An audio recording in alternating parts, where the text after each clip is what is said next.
नमस्कार। वास्तुशास्त्र के एक नए एपिसोड में आप सभी लोगों का पुनः स्वागत है। आज मैं बताना चाहूँगा कि जो वायव्य कोना होता है, वायु का कोना, उसके बारे में आज मैं पूरी डिटेल दूंगा कि ये किस प्रकार से, इसका क्या लाभ है, क्या करने से लाभ होगा, क्या करने से हानि होगी, किस प्रकार से हानि होगी, किस प्रकार से लाभ होगा, इसका पूर्ण लाभ किन किन बातों के लिए, किन किन आवश्यकताओं के लिए किया जा सकता है, इसके कोना कटने से क्या हानि होगी। इन सभी विषयों को आज मैं लेते हुए अपने एपिसोड को मैं प्रारंभ कर रहा हूँ। तो आप सभी लोगों से निवेदन है कि चलो प्रारंभ करते हैं। तो जैसे कि एक मैं बताना चाहूँगा कि ये हमारा एक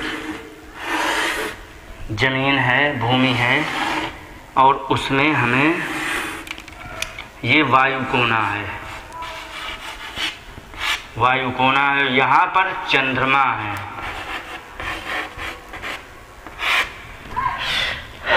ये जो यहाँ पर हमारे चंद्रमा है, तो इसके बारे में मैं बताना चाहूँगा। ये जो चंद्रमा हमारे मन का कारक होता है, और जिस समय हम कुंडली बनाते हैं तो जब उसमें ये पूछा जाता है कि माता से हमारे इनका संबंध कैसा रहेगा, तो उसको क्या करते हैं कि तुरंत हम चंद्रमा का जो स्थान होते हैं, जो राशि होती है, वहाँ से उसको लग्न कुंडली वहीं से बना करके, जिस जगह पर चंद्रमा है उसी की लग्न कुंडली बना करके फिर उसका विवेचन करते, तो उससे माता के संबंध की जानकारी हो जाती है। अर्थात कहने का मतलब है, चंद्रमा जो होता है वो माता का भी प्रतीक होता है, हमारे मन का प्रतीक होता है, और सूर्य होते हैं वो पिता के प्रतीक होते हैं, और कीर्ति के प्रतीक होते हैं। तो इससे इन बातों को ध्यान रखेंगे मोटा मोटा, एक तो मन से और दूसरी माता से। तो अब मैं बताना चाहूँगा कि चूँकि चंद्रमा हमारे मन के प्रतीक हैं, तो हिंदू धर्म में वैसे चंद्रमा की पूजा नहीं है, और अगर जो चंद्रमा की पूजा करें तो बहुत सारा लाभ होगा। मुस्लिम लोग ज़्यादा करते हैं, तो इससे चंद्रमा से हमारा मन का संबंध जुड़ा होता है। यदि चंद्रमा का कोना कट भी जाएगा तो वो सीधे हमारे मन पर असर डालेगा। तो अब मैं बताना चाहूँगा कि जो वायु क्षेत्र होता है वो चलता हुआ माने स्थिर नहीं होता है, क्योंकि वायु कभी भी रुकती नहीं है और वो हमेशा चलायमान रहती है, और चलायमान रहने पर ही उसकी महिमा है। वायु बंद हो जाए तो सबको समस्याएं होती है। पंखा यदि हम घर में चलाते हैं तो इसीलिए चलाते, जो स्थिर वायु है उसको गतिमान किया जाए, तो ये गतिमान होती है वायु। तो इसलिए ये जो कोना होता है हमारे लिए हुनर का भी कोना होता है। इससे जितने भी है सब हुनर यहीं से निकलते हैं, क्योंकि मन का प्रतीक होता है, और ये मन का प्रतीक होने से ये मन को प्रबल कर देता है, और इससे कि हमारा हुनर इससे ज़्यादा खिल करके आते हैं। दूसरी बात ये है कि अगर जो किसी व्यक्ति को डिप्रेशन की समस्या हो, या बच्चा ज़्यादा डरपोक हो, या उसका पढ़ाई में मन ना लगता हो, तो उसको चाहिए है कि वो चंद्रमा का दर्शन कराते रहे। यदि बच्चा खिन्न ज़्यादा होने लग जाए तो चंद्रमा का दर्शन कराने से क्या होगा कि वो बच्चा प्रसन्न रहने लग जाएगा, क्योंकि मन का चंद्रमा से सीधा संपर्क है। और अगर जो चंद्रमा का दर्शन करेंगे तो उससे हमारा मन प्रसन्न रहेगा। तो यदि बच्चा डिप्रेशन की समस्या में हो गया हो तो उससे हम चंद्रमा का दर्शन कराना उससे प्रारंभ कर दे। तो कहने का मतलब जो चंद्रमा का संबंध है सीधे हमारे मन से है। और इस वायु क्षेत्र को या वायव्य क्षेत्र को हम मेहमान खंड कहते हैं। वो इसलिए कहते हैं क्योंकि यहाँ पर रहने वाला व्यक्ति रुक बहुत कम पाता है, चाहे घर में रहे चाहे कहीं भी रहे। यदि हम किराए पर कमरा देंगे तो इस जगह पर जो कमरा होगा वायु क्षेत्र में, तो उस वायु क्षेत्र के कमरे में साल में कम से कम 3-4 किराएदार बदल ही जाएंगे, अपने आप छोड़ के भाग जाते, क्योंकि ये कमरा कभी रुकने ही नहीं देता, ये हमेशा चलायमान रखता है। तो इसलिए ये मेहमान खंड भी कहा जाता है। और ये एक बात और है, अगर जो हमारे घर का वास्तु कई जगह से बिगड़ा हो, और घर का स्वामी यदि यहाँ पर सोता है, अगर जो यहाँ पर बेड लगा के घर का स्वामी सोने लग जाए और घर का और वास्तु बिगड़ा हो, थोड़ा जन्म कुंडली में भी यदि कोई थोड़े वो दोष हों और ये अच्छे कर्म ना करने वाला व्यक्ति हो, तो उसे जेल भी जाना पड़ सकता है, ये और इससे समस्या होती है। तो इसलिए ये जो होता है हमारे मन का कारक होता है। आगे जब हम इसके कोने कटे का वर्णन करूँगा तब इसके बारे में मैं विस्तार से बताऊँगा। अब मैं इसमें बताना चाहूँगा कि यदि हम रसोई देते हैं तो क्या होगा। तो हम क्या करें, यदि हम इसको यहाँ रसोई दे दें, जैसे ये ले लिया, ये ले लिया, ये ले लिया, ये ले लिया, तो इसमें एक ही बात का ध्यान रखेंगे कि इसमें रसोई हमेशा दक्षिण मुखी रहेगी, पश्चिम मुखी, क्षमा चाहूँगा, पश्चिम मुखी ही रसोई रहेगी। इसमें हम उत्तर मुखी रसोई नहीं बना सकते। जैसे कि हम अग्नि कोने में यहाँ पर हम बनाते हैं रसोई, तो वो पूर्व मुखी बनाते, तो यहाँ पर हम चूल्हा दे करके महिला को यहाँ खड़ी करके पूर्व मुखी कर देते हैं और यहाँ सिंक वगैरह दे देते हैं, तो यहाँ सिंक हो जाती। तो इसमें यहाँ पर हमें देना है पश्चिम मुखी और सिंक यहाँ देना है। तो इस प्रकार से हम इसमें रसोई बना दें। रसोई के बारे में कुछ लोगों का मत ये है कि रसोई कहते हैं अरे तुमने वायु में रसोई दे दी, जबकि उससे कोई दोष नहीं लगता है। जिस समय हम ब्याह मिलाते हैं तो ब्याह मिलाने में जब ये तत्व मिलाए जाते हैं कि ये अग्नि तत्व का है या वायु तत्व का है, इसका कौन सा तत्व प्रधान है, तो जब हम ब्याह मिलाते तो लड़के का यदि वायु तत्व है और लड़की का अग्नि तत्व है तो हम एक दूसरे से मिला देते, क्योंकि ये इन दोनों में आपस में मित्रता होती है। क्योंकि वायु अग्नि जो होती है वो बिना वायु के कभी भी चल ही नहीं, उसको ऑक्सीजन की ज़रूरत पड़ती है, जिसको हम हिंदी में प्राणवायु कहते हैं, उसको ऑक्सीजन की आवश्यकता पड़ती ही है। चूँकि ये अग्नि को हवा की आवश्यकता होती है और यहाँ पर हवा का क्षेत्र है, तो यहाँ से यदि हम यहाँ पर दे देंगे तो उसमें कुछ भी परेशानी नहीं होगी। बस इतना ध्यान रखना है कि उस रसोई को हमेशा पश्चिम मुखी बनाएंगे।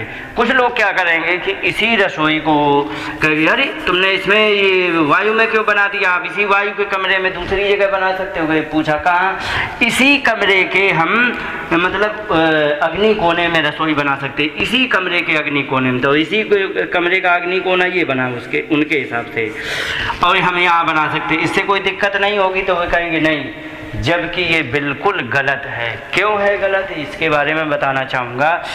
ये जो जब हम इस प्रकार से हम 3 भागों में ऐसे विभाजित करेंगे तो ये क्या है, और इसको ऐसे से कर देंगे और ये ऐसे से कर देंगे, तो इसमें जो ये बीच का हिस्सा निकला है, तो इसको मान लो यहाँ से ज़्यादा हो गया तो ऐसे करके ऐसे जो निकलेगा, तो ये जो ब्रह्म स्थान निकला है, तो ये जो ब्रह्म स्थान है, तो इस ब्रह्म स्थान में हमने रसोई यदि दे दी तो हमारे लिए सबसे बड़ी समस्या हो जाएगी। हम ब्रह्म स्थान में कभी भी रसोई नहीं दे सकते हैं। तो कहने का मतलब यहाँ पर वास्तु के आधार से कभी किसी भी कमरे का अग्नि, और जैसे पूरे घर का जो वो होता है अग्नि और वायु और ये सब होते हैं नैऋत्य, तो हम एक कमरे के में वो हम हिसाब नहीं लगा सकते, अन्यथा हमारे वास्तु का सिस्टम बिगड़ जाएगा। इसलिए हम इसमें कभी भी ऐसा बिल्कुल नहीं करेंगे। तो इसलिए हम क्या करेंगे, यदि हम यहाँ पर रसोई देते हैं तो यहाँ बड़ी आसानी से हम रसोई दे सकते हैं, इसमें हमें कोई तकलीफ नहीं होने वाली है। अब इसमें क्या है कि अग्नि से दोनों इसलिए मिल जाते हैं क्योंकि ये एक दूसरे के मित्र हैं, और मित्र होने पर मित्र के घर में हर व्यक्ति रह सकता है, उसमें कोई तकलीफ़ नहीं होती है। तो इसलिए जब मित्र के घर में हम रह सकते हैं, कोई तकलीफ़ नहीं है, तो मित्र के घर में यदि हम अग्नि को बैठा देंगे तो भी हमें कोई तकलीफ़ नहीं होने वाली है। इसलिए हमें ऐसा बिल्कुल नहीं करना चाहिए कि हम इस वायु कोने के अग्नि कोने में हम बना दें, ये तो सरासर गलत हो जाएगा और ये बेकार हो जाएगा। अच्छा, ये वायु के भी हिसाब से अच्छा है। ज़्यादातर वायु मैंने देखा है, हमेशा वायु, मैं तो ये कहूँगा कि लगभग 90% वायु जो चलती है तो पश्चिम से पूर्व की ओर चलती है। तो पश्चिम मान लो यहाँ है, पश्चिम है, और यहाँ से यदि वायु चली पूर्व की ओर तो उससे क्या है, हमारे वायु का डायरेक्शन ये बनेगा, ये बनेगा, ये बनेगा, ये बनेगा, ये बनेगा और ये बनेगा। अगर जो मान लीजिए यहाँ पर रसोई दे दी और भगवान ना करे दुर्भाग्यवश किसी भी कारण वायु का एक्सीडेंट होता है, दुर्घटना होती है, वो अग्नि की दुर्घटना होती है, तो उसकी सारी लौ यहाँ से हम कोई जो हम देंगे बाहर के लिए, हवा जाने के लिए जो हम देंगे, तो यहाँ से कोने से आसानी से निकल जाएगा, और यहाँ पर होगी तो भी कोने से आसानी से निकल जाएगी। यहाँ पर हम नहीं देंगे क्योंकि यहाँ से सीधे अंदर जाएगी, इसलिए यहाँ पर रसोई देने के लिए मैंने मना किया था। नैऋत्य कोने में यहाँ पर रसोई नहीं दी जा सकती, तो यहाँ से हम देंगे तो ये अंदर सीधी चली जाएगी, तो इसलिए यहाँ रसोई नहीं, यहाँ पर रसोई है, तो इससे आसानी से हवा भी निकल जाएगी। तो इस प्रकार से उसका जब डायरेक्शन होगा हवा का, तो हवा भी आसानी से निकल जाएगी, और कोई अग्निकांड होता है तो उससे भी हमें आराम से, जैसे यहाँ पर है रसोई, तो फिर कोई आसानी से वो हवा, अग्नि की हवा बाहर निकल जाती। तो इससे इस प्रकार से ये हमारे लिए लाभकारी है, कोई दिक्कत भी नहीं आती है, और बड़े आसानी से हम इसको, हम यहाँ पर इसमें वायु में आराम से उसमें बनाई जा सकती है, और बनाने के बाद इसमें हम दे सकते हैं और आसानी से उसमें बिना दोष के। इसमें एक बात और बता दें, यहाँ पर टॉयलेट भी दी जा सकती है, इसमें कोई दोष नहीं है। अब क्यों नहीं दोष है, ये हमारे समझ से अभी परे है, लेकिन इसमें दोष सच में ऐसा देखा गया कि इससे टॉयलेट देने से दोष नहीं, लेकिन इसके बारे में आगे बताऊंगा कि आखिर इसमें टॉयलेट में क्यों दोष नहीं है। इसके बारे में आगे सब जब पानी का विवरण आएगा तब उसमें मैं बताऊंगा। तो अभी मैं सिर्फ ये बताना चाहूँगा। अब क्या है कि अगर जो हम पानी का टैंक दे देते हैं, तो मैंने वीडियो ऐसे बना के रखी है कि हम यदि पानी का टैंक यहाँ देते हैं तो उससे हमारे घर में एकलता का योग बनता है। पानी के जैसे कि अब मैं बता दूं, एक ये है ऐसे ऐसे ऐसे और ऐसे, और मान लीजिए कि कोई घर है 3 साइड ओपन, तो जैसे कि मान लो ये ऐसे सीधे कर दिया, ये ऐसे कर दो और ये ऐसे कर दो, ये ऐसे हो गया और ये ऐसे हो गया। अब ये है यहाँ पर उसने अपना घर बना लिया। तो अब इसमें क्या होता है कि मान लीजिए कि किसी भी व्यक्ति ने यहाँ पानी का टैंक यहाँ पर बना के, यहाँ पर ऐसा पानी का टैंक बना दिया, तो क्या होगा इसके बारे में मैं बताना चाहूँगा। अगर जो हमने यहाँ पर पानी का टैंक या फिर इस कोने में ऐसे पानी का टैंक दे दिया, कैसा भी पानी, इन दोनों कोनों में यदि हमने पानी का टैंक दिया तो उसमें सबसे ज़्यादा समस्या आएगी कि हमारे शत्रु बिना वजह के बढ़ जाएंगे, पहला। दूसरा, कोर्ट के मैटर हमारे लिए बहुत ज़्यादा बन जाएंगे। जब कुछ अपराध नहीं करेंगे तो कम से कम नहीं तो कचहरी या थाने में जाकर के अपनी सफाई प्रस्तुत करनी ही पड़ेगी। ऐसा योग ये बनाता ही है। और क्या है कि ये एकलता का योग देता है। अब इसमें क्या होता है कि यह 15 साल बाद इसका वास्तु जागृत होता है। और इसमें क्या है कि मान लीजिए कि यहाँ पर कोई टॉयलेट दे दिया, टॉयलेट यहाँ पर दे दिया, अब उसकी पानी की टंकी यहाँ पर है, तो ये सारे दोष उसमें हो जाएंगे। और ये एक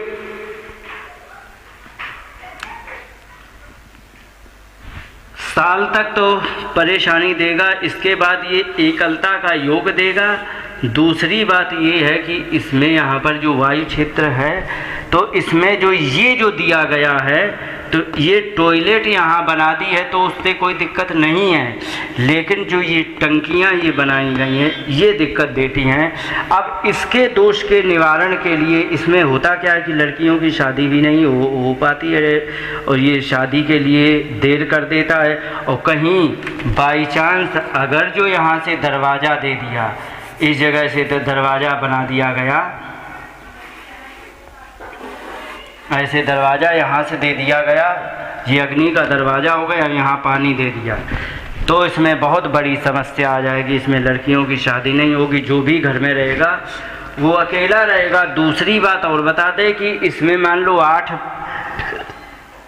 लोगों का परिवार इसमें रहने आया, धीरे धीरे क्या होगा कि इसमें 2 ही लोग रहेंगे, वो भी ऐसे लोग रहेंगे कि जो एक दूसरे से बात भी ढंग से नहीं कर रहे हैं, तो ऐसे लोग रह जाएंगे। ये एकलता का योग दे करके लड़कियों की शादी भी नहीं कराएगा और यहाँ पर सब लड़कियाँ बैठी रह जाएगी। अब इसके दोष के निवारण के लिए मैं बता दूँ तो इस दरवाजे को यहाँ से सबसे पहले तो इसका दरवाज़ा यहाँ से बंद करना चाहिए। तो हम इसका दरवाज़ा यहाँ से दे सकते हैं, तो इसको ऐसे हम यहाँ से ऐसे और ऐसे हम दरवाज़ा यहाँ से दें। दूसरी जो ये पानी की टंकियाँ हैं, मान लो यहीं पर टॉयलेट है तो उसकी ऐसे यहाँ से निकाल करके और ऐसे लाके यहाँ पर हम पानी की टंकी हम आसानी से दे सकते हैं। तो इससे क्या है कि ये जो है एक तो यहाँ से रोग का दरवाज़ा ख़त्म हो गया, दूसरा यह एकलता का योग ख़त्म कर दिया और यहाँ से कीर्ति का जो सूर्य का दरवाज़ा है वो दे दिया। तो ये दोनों दोष यहीं से समाप्त हो जाते हैं और इसलिए इसमें कोई दिक्कत नहीं आती है। तो इसमें मान लो, अब एक बात और बीच में बताना चाहूँगा, इस प्रकार से इसका दोष निवारण हो जाएगा। अब इसके बारे में और थोड़ा विस्तार करूँ। मान लो मैंने कहा लड़कियाँ ब्याह से रह जाती हैं। अब इसमें मैं एक बात और बताना चाहूँगा कि मान लीजिए कि उसके घर में लड़कियाँ है ही नहीं, लड़का है, तो क्या होगा, तो उसके बारे में मैं बताना चाहूँगा। जैसे कि कोई ये है, अब साधारण बना करके और उसका उदाहरण देते हुए अब मैं आगे बात करूँगा। तो ये हो गया। अब इसमें क्या है कि मान लीजिए कि उस व्यक्ति के यहाँ पर उसने टंकी दे दी है और उसके घर में लड़का ही है, तो उसमें क्या है, लड़के का ब्याह होगा तो बहू आएगी, तो बहू जो आएगी तो वो आएगी तो वो कभी भी ससुराल में रुकेगी ही नहीं। और इसके बाद वो जब भी होगी वो एक ही बात कहेगी कि हमें सास के साथ नहीं रहना, हमें देवरानी जेठानी के साथ नहीं रहना है, हमें किसी के साथ नहीं, या फिर घर अलग लो या किराए पर रहो, पर यहाँ नहीं हम रह सकते हैं। इस प्रकार से वो ज़बरदस्ती दबाव बनाएगी और अगर जो उसकी नहीं सुनी जाएगी तो पता लगा कि वो कहीं गई, मतलब अपनी मायके चली गई और फिर उसने कह दिया कि अब वहाँ जाना ही नहीं है, तो कहो जा कर के फिर आपको कोर्ट कचहरी करना पड़े। तो कोर्ट कचहरी फिर भी उसने आपको बना दिया, तो यहाँ से कोर्ट कचहरी का भी वो योग बना करके और वो तुमसे, फिर तुम चाह रहे हो कि हमें तलाक नहीं देना, वो कह रहे कि हमें तलाक चाहिए, तो कोर्ट में आपको फिर भी खड़ा होना पड़ेगा। तो इसलिए कहने का मतलब ये कोर्ट का भी मैटर देता है और तुम्हारी दुश्मनी बन जाएगी। क्यों दुश्मनी बन जाएगी? क्योंकि जिस ससुराल पक्ष से मित्रता बनानी चाहिए तो कोर्ट में खड़ा कर ला के खड़ा किया तो आपकी मित्रता तो रही नहीं, मित्रता तो ख़त्म हो गई, तो वहाँ पर मित्रता भी नहीं रहेगी और आपको बिना मतलब की शत्रुता मोल लेनी पड़ी कोर्ट में जा कर के। दूसरी बात, वो यहाँ पर जो रहने आई थी, साथ देने आई थी, वो जा कर के अपने घर चली जाएगी। तो इस प्रकार से यहाँ पर इसका भी योग बनता है। अब इसके बाद मैं बताना चाहूँगा कि अगर जो हम पानी की टंकी दें तो पानी की टंकी को हम कहीं भी दे सकते हैं। पानी की टंकी के लिए मैं बताना चाहूँगा, ऊपर जो पानी की टंकी छत पर दी जाती है उसको हम कहीं भी दे सकते हैं, यहाँ भी दे सकते हैं, यहाँ भी दे सकते हैं, उत्तर में भी दे सकते हैं, यहाँ भी दे सकते हैं, यहाँ भी दे सकते हैं, यहाँ भी दे सकते, यहाँ भी दे सकते और यहाँ भी दे सकते। बस शर्त ये है कि कहाँ पर टंकी हम नहीं दे सकते। एक तो इन सभी जगह में हम उस जगह नहीं दे सकते जिसके नीचे या रसोई घर और बेडरूम ये दोनों आ रहे हों, और उस जगह नहीं दे सकते जो ब्रह्म स्थान होता है। ब्रह्म स्थान हमारा यहाँ पर होता है। ब्रह्म स्थान ये हमारा सूखा ही होना चाहिए, इसमें कहीं भी पानी की टंकी का कोई भी स्थान नहीं चलेगा। यदि कर दिया यदि पानी की टंकी यहाँ दे दी तो जिस समय ये ब्रह्म स्थान का वर्णन आएगा तब मैं बताना चाहूँगा। फिर भी अंत में बता दूँ, ये मृत्यु का योग बनाता है। तो अब इसको छोड़ते हुए मैं बताना चाहूँगा, यहाँ हम पानी की टंकी दे सकते हैं, लेकिन शर्त ये है कि इसके नीचे रसोई नहीं होना चाहिए, बेडरूम नहीं होना चाहिए। तो अगर जो बेडरूम रसोई है तो चूँकि हम अग्नि जो होती है पानी से कमज़ोर होती है, उसके ऊपर तुमने पानी चढ़ा दिया, नीचे अग्नि है, तो वो एक वास्तु दोष है। इसके निवारण का मात्र एक जरिया ये है कि मान लीजिए आपकी मजबूरी है। अब जैसे बम्बई जैसे शहरों में तो बड़ी समस्या, छोटे छोटे जितने अन्य जगह पर कमरे होते हैं उतने में तो उनका पूरा सिस्टम होता है, तो छोटे छोटे होने के कारण उसमें क्या होता है कि उनके पास जगह का अभाव होता है, तो वो पानी की टंकी का वो रख दे और वो उसके रसोई में आ जाए और बेडरूम में आ जाए। तो उसके लिए एक उपाय ये है कि जितनी बड़ी पानी की टंकी है उतनी बड़ी तांबे के एक चद्दर जैसी, तांबे की चद्दर जैसी चद्दर ही लेकर के, जितनी बड़ी टंकी है तो उस टंकी को उठा के उसके नीचे चद्दर दबा दे और फिर इसके बाद नीचे यदि है तो आपका दोष निवारण इसलिए हो जाएगा क्योंकि पानी और अग्नि के बीच में तांबा आ गया। तांबा से क्या है कि इन दोनों के संयोग का मेल खत्म हो जाता है और ये दोष खत्म हो जाता है। तो इस प्रकार से हम निवारण आसानी से कर सकते हैं। अब मैं ये बताना चाहूँगा कि अगर जो ये कोने कट जाएं तो क्या होगा, ये विषय मैं आज लेना चाहूँगा कि अगर जो हमारे ये कोने कट जाएं तब क्या तकलीफ़ होने वाली है। तो इसके लिए मैं बताना चाहूँगा, जैसे कि एक हमने लिया, ये ले लिया, ये ले लिया, ये ले लिया, ये ले लिया। अब मैं ये बताना चाहूँगा कि ये जो कोने कट गए तो ये क्या है कि एक तो हमारे यहाँ वायु है, वायु के साथ साथ चंद्रमा है। तो ये जो चंद्रमा से संबंध कटा अर्थात हमारे मन से संबंध कट गया। तो ये जो मन से हमारा संबंध कटा है इससे व्यक्ति डिप्रेशन में चला जाएगा। जो भी इसमें घर में रहेगा तो वो व्यक्ति डिप्रेशन में चला जाएगा, क्योंकि इसका संबंध सीधे सीधे चंद्रमा से, और चंद्रमा का संबंध हमारे मन से होता है। तो डिप्रेशन एक मानसिक रोग है, इसको मानसिक रोग कहते हैं। तो ये जो मानसिक रोग है तो ये डिप्रेशन में व्यक्ति चला जाएगा। तो इसकी पूर्ति के लिए बस वही एक रास्ता रह गया है कि आप यहाँ से आप तार डालें 6.25 mm का, या फिर ऐसा तार डालें तो ये आपका पूरा यहाँ से एकदम ऐसा जा कर के आपका प्लॉट तैयार हो जाएगा। नहीं ऐसा डाल लो तो आप मतलब कम से कम तो यही है, मतलब छोटा तार डालना है इतना। जैसे मान लीजिए इसकी लंबाई ज़्यादा है तो आप ऐसे, और जैसे चौड़ाई ज़्यादा तो आप इधर भी डाल सकते हैं, ऐसे से भी डाल सकते हैं। तो ऐसे से भी डाल देंगे, जैसे चौड़ाई इधर को कम है और इधर ज़्यादा है तो आप फिर इधर डाल दें तो कम तार लगेगा, उससे कोई दिक्कत नहीं है।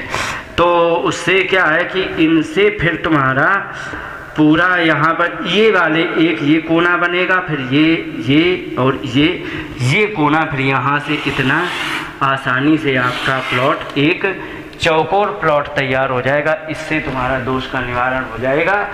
बनाएंगे पूरे में, लेकिन क्या है कि इससे जो हमारा प्लॉट है इसको आपने एक जगह हमारी सुनिश्चित की है कि हे वास्तु पुरुष आप यहाँ पर विराजमान हो, वो जो एक्स्ट्रा जगह है उसको छोड़ दो आप, तो फिर वे अपने आप को यहाँ पर सेट कर लेंगे। फिर आप कंस्ट्रक्शन में खूब बनाते रहो। कोई फ़र्क नहीं पड़ेगा। तो इसलिए इस प्रकार से हम इससे, इस दोष से बच सकते हैं और बड़े आसानी से हम इससे। अब मैं एक बात बताना चाहूँगा कि ये जो है, जो कट गया है क्षेत्र, तो कटा तो ये इसी प्रकार से कटेगा, कटने का ऐसे ही बनेगा। अब मैं बढ़ने का बताता हूँ। बढ़ेगा दो प्रकार से। तो ये जो बढ़ेगा, तो मैं अब बढ़ने का बताता हूँ कि किस प्रकार से बढ़ेगा, उसका क्या प्रभाव होगा। तो मैं आपको बताना चाहूँगा, ये ऐसे करके, ऐसे और ये ऐसे और ये ऐसे और ऐसे, ये आपका बना है, बढ़ा है वायु और पश्चिम। वायु पश्चिम कोना बढ़ गया। अब इसका क्या फल होगा, इसके बारे में मैं बताना चाहूँगा। जो ये वायु पश्चिम बढ़ा है, तो इसमें क्या होगा कि व्यक्ति, चूंकि मन से संबंध एक्स्ट्रा हो गया, हमारे पास मन के लिए या चंद्रमा के लिए इतनी जगह थी, लेकिन ये एक्स्ट्रा हो गया। अब ये जो एक्स्ट्रा हो गया है, तो इसका मतलब है कि हमारे लिए चंद्रमा की जगह ज़्यादा हो गई, हमारे मन का विस्तार हो गया।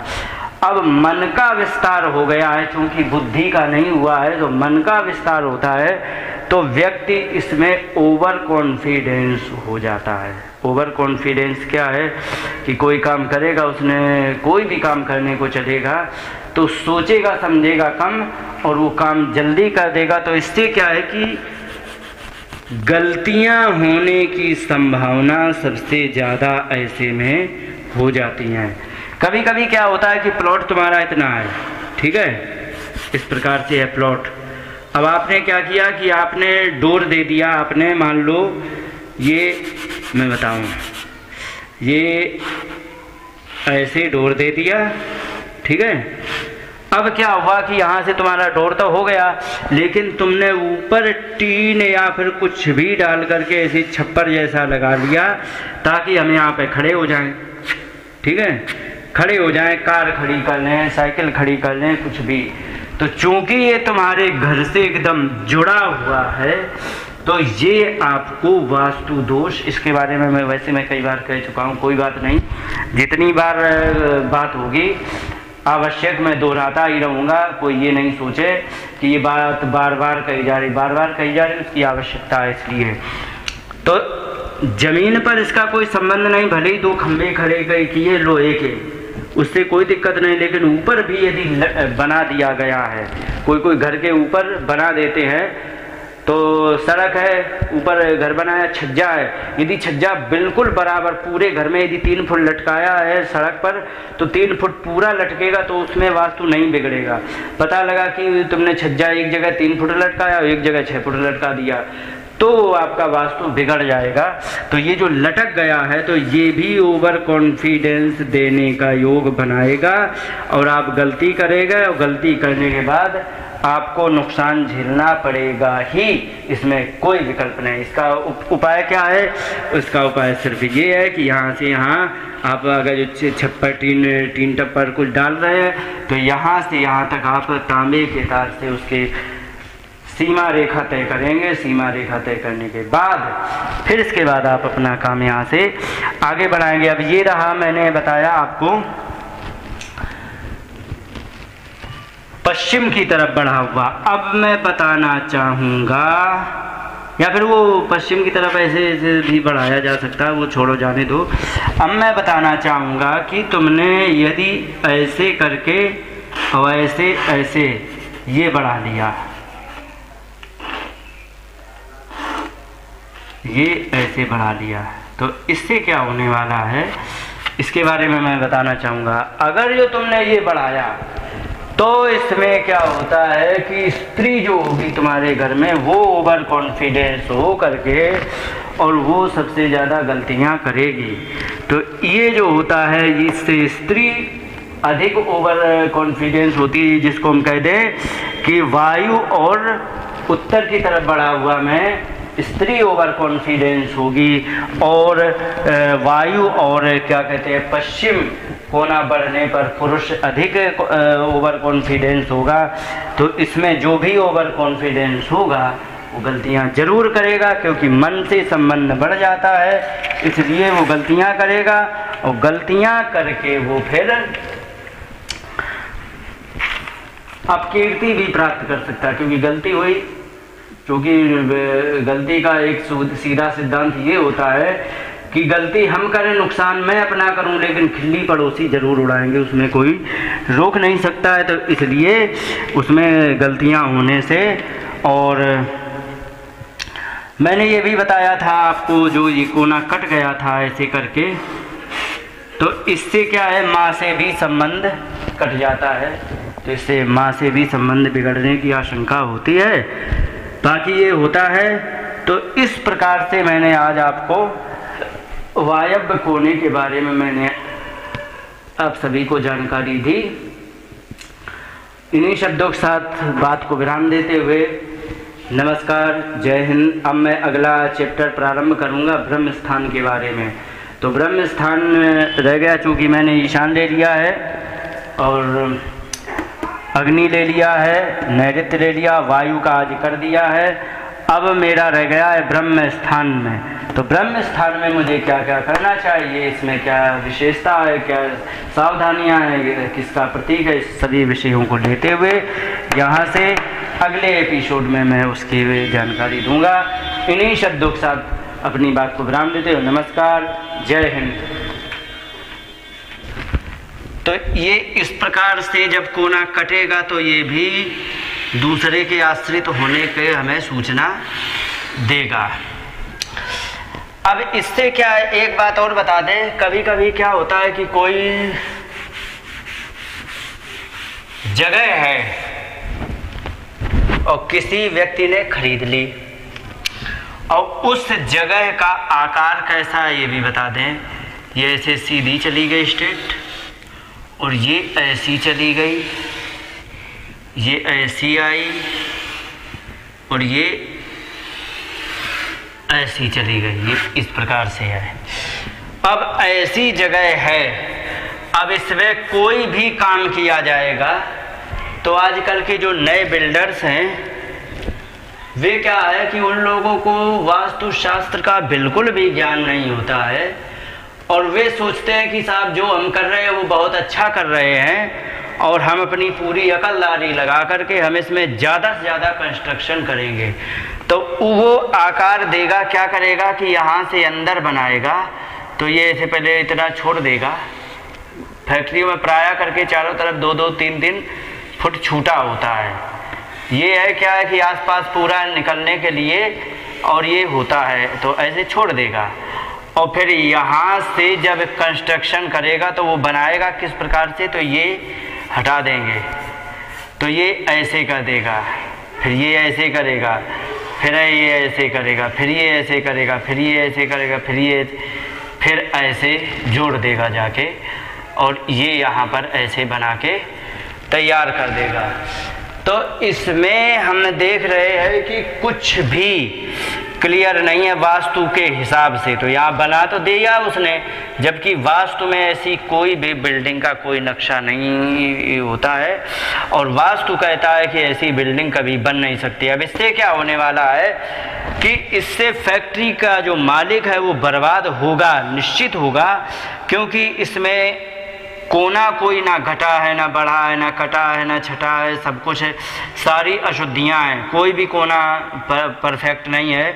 और दूसरी बात, बर्बाद होने के बाद वह कभी कमा नहीं सकेगा। पता लगा कि बिल्डर ने क्या कहा कि हम तुम्हें बढ़िया सी फैक्ट्री बना के दे रहे हैं, और बिल्डर ने बना के सच में तैयार कर भी दी, लेकिन अब क्या हुआ कि इसमें ऐसा वास्तु दोष लगा कि वो व्यक्ति कमा ही नहीं पा रहा, क्योंकि इसमें एक तो दूसरे के आश्रित रहने का योग तो दिखाई दे रहा, दूसरी बात ये हर एक जगह पर, जैसे कि ये देखा जाए तो ना ये प्लाट इतना परफेक्ट है, और ना ही ये इतना परफेक्ट है, ना ये इतना परफेक्ट है। कोई भी प्लाट इसमें 3-4 जितने भी बनाया जाए, एक भी परफेक्ट ना होने के कारण इसमें ऐसा दोष लगेगा कि वह फैक्ट्री का मालिक कभी भी कमा नहीं पाएगा। लेकिन हाँ, शुरुआत में क्या 7 साल तक वो सोचेगा, वो देखेगा कि उसने अच्छी कमाई कर ली, और अच्छी कमाई करने के बाद 7 साल के बाद उसका ऐसा योग बन जाएगा कि वह बर्बाद ही हो जाएगा। और बाद में पता लगा कि फैक्ट्री भी पड़ी है और उसमें मशीनें जो थी वो भी ख़राब हो गई, पड़े पड़े और उसमें कुछ हाथ नहीं लगा, और फैक्ट्री के अंदर घास उगाई है, फिर उसने बेचने का प्रयास किया तो बेची भी, तो जो भी आया वो भी बर्बाद हुआ, जो भी आया वो बर्बाद हुआ। अंत में उस फैक्ट्री से किसी की कमाई नहीं हुई, तो वो फैक्ट्री अंत में बंद भई, और बंद होने के बाद उसमें घास उग जाती है, और उसमें जो मजदूर लोग काम करते हैं 100-200 मजदूर भी काम करेंगे अगर जो फैक्ट्री चलेगी, चूँकि मालिक अकेले नहीं चला पाएगा। तो जो फैक्ट्री का मालिक जो उसमें मजदूर लगाएगा, तो जो या लगाए थे तो वे सब के सब घर बैठ गए और सब बेरोजगार हो गए। और क्यों हो गए? क्योंकि फैक्ट्री ही बंद हो गई। तो इसलिए ये सब बर्बादी के कारण है, इसलिए इसमें कभी भी ऐसा नक्शा नहीं बनाना चाहिए। अब इसके लिए क्या करना चाहिए? इसके लिए उसको वही उपाय करना चाहिए, 6.25 mm का तांबे का तार लेना है, और यहाँ से ऐसे ऐसे ऐसे ऐसे करके तांबे के तार से इसको यहाँ से ब्लॉक कर देना है।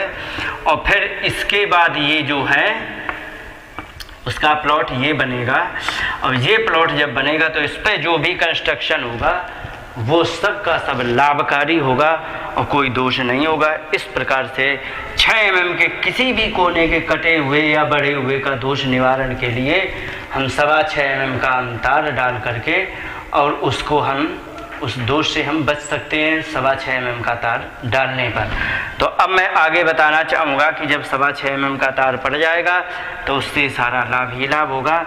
अब जैसे कि मैंने नैऋत्य के प्रवेश द्वार की कई एक दोष बताए। अगर जो मान लीजिए कि कोई स्कूल है या कोचिंग है, तो उसमें यदि नैऋत्य के प्रवेश द्वार से यदि बना है तो उसमें क्या दिक्कत आएगी कि उसमें ज़्यादा से ज़्यादा वही लड़के पढ़ने आएंगे जो कि सबसे ज़्यादा बिगड़ैल हैं, और जो कि वो कहीं भी जिनका प्रवेश नहीं दिया गया है वे ही यहाँ पर आकर के एडमिशन लेंगे। और चूँकि उसको भी नहीं कोई मिल पा रहा है विद्यालय को कोई स्टूडेंट, तो वे सोचते जैसे आए तैसे कम से कम नहीं तो हम अपना विद्यालय चलाने के लिए हमें अपना काम चलाना है, तो इसलिए आओ तुम ही सही। तो बेचारा फिर वो ऐसे लड़कों से भर्ती करके अपना विद्यालय चलाने का प्रयास करेगा। लेकिन ऐसी जगह पर बच्चों में, अभिभावकों में झगड़ा होने के चांसेस बहुत ज़्यादा होते हैं, और ज़्यादा होने के कारण ऐसी जगह लड़ाई झगड़ा भी और माने संघर्ष ज़्यादा झेलना पड़ता है। तो इस प्रकार से हम नैऋत्य कोने में पानी की टंकी आदि से हम अपना बचाव करना चाहिए, क्योंकि इसमें दोष होते हैं। अब बचाव के साथ साथ अब मैं आपसे अंत में यही बताना चाहूँगा कि जो हमारा नैऋत्य के कोने का व्याख्यान था, संक्षेप में मैंने बताया, विस्तार से मैं और बताता रहूँगा, लेकिन अपनी पहले पूरी एक कोने की क्लास पूरी करते हुए फिर मैं बाद में जब पूरी चारों कोने और फिर ये ब्रह्म स्थान भी है, ब्रह्म स्थान को पूरा करने के बाद फिर मैं छोटे छोटे स्टेप में इनका और विस्तार से आप लोगों से बात करूँगा। अब इन्हीं शब्दों के साथ बात को विराम देते हुए नमस्कार, जय हिंद।